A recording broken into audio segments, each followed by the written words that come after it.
இப்பொழுதும் இந்த காலை பொழுதில் நம்ம வசனம் தியானிக்கலாம். இப்பொழுதும் வசனம் நான் ஏன் கூறுகிறேன் என்றால், அது நம் வாழ்க்கைக்கு மன்னா, ஒரு ஒரு அப்பம், ஜீவ அப்பம். ஆகவே கூறுகிறேன். இது பெரியவர்களுக்கும் சிறியவர்களுக்கும் பியூர் குரூப்ஸ்க்கும் போடுறது. சங்கீதம் 51 10வது வசனம். சங்கீதம் 51 10வது வசனம். தேவனே சுத்த இருதயத்தை என்னிலே சிருஷ்டியும். தேவனே சுத்த இருதயத்தை என்னிலே சிருஷ்டியும். தான் வசனம்.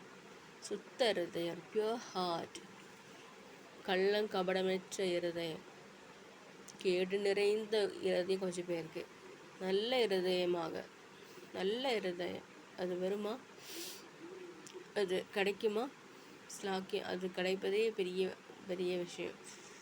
இயேசுவானவர் நம்ம தரித்து கொள்வோமானால் நம்மளுக்கு சுத்த இருதயத்தை நாம் பெற்றுக்கொள்கிறோம். ஒவ்வொருத்தங்களையும் பார்ப்பீர்களானால் பயங்கரமாக இருக்கும். ஆக அப்படிப்பட்டவர்களோடலாம் பழகாதீர்கள். இயேசு ஆண்டவரை நம்பி இருக்கிறவர்களோடு பழகி கொள்ளுங்க. உங்கள் வாழ்க்கை இனிதாக இருக்கும். சுத்த இருதயத்தினை சிருஷ்டி ஆண்டவரே. நிலைவரமான ஆவியை உள்ளத்திலே புதுப்பியும். நிலைவரமான ஆவியை, நிலைவரமான ஒரு ஸ்டடி ஹார்ட், ஒரு ஆவி, குட் ஸ்பிரிட் தரும் ஆண்டவரேன்னு கேட்குறாரு தாவீது.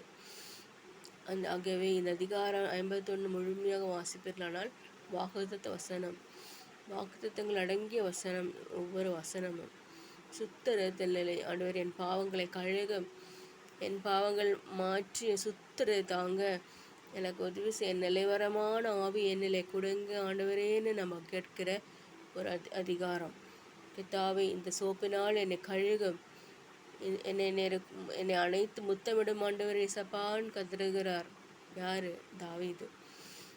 ஆகவே அவர் கதறுவது போல நாம் கதற வேண்டும். கர்த்தாவே, எனக்கு சுத்த இருதயத்தை தாங்க, நிலைவரமான ஆவி என்னில புதுப்பிங்கன்னு சொல்கிறார் ஆண்டவர். அதிகம் ஆசீர்வாதமான ஒரு வசனம் இது. இந்த வசனத்துக்கு எடுத்து கீழ்ப்படிந்து நடப்போமாக. உள்ளத்தில் எவ்வளோதான் வாழ்க்கையில் உள்ளத்தில் ஒரு எதிர்ப்பு, ஒரு எதிர் வல்லமை இருந்தாலும் அது ஆண்டவர்கள் ஒப்புவித்து சொல்லுங்க. ஏசப்பா, எனக்கு எதிர் வல்லமை இருக்கிற, என்னை விடுவீங்கப்பான்னு சொல்லி கதறுங்க. அற்புதம் செய்வார் ஆண்டவர்.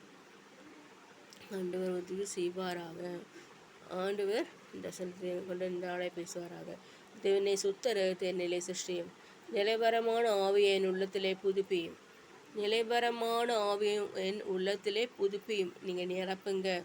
ஒரு நிலையான ஆவியை என்னில் புதுப்பிவீங்கன்னு சொல்லி ஜெபம் பண்ணுங்க. புதுப்பியும். கர்த்தாவே, உள்ளதை போல அறிகிற ஆண்டவர் நம் தேவன் இயேசுவானவர் நம்ம நேசிக்கிறார். ஆமீன், ஆமீன்.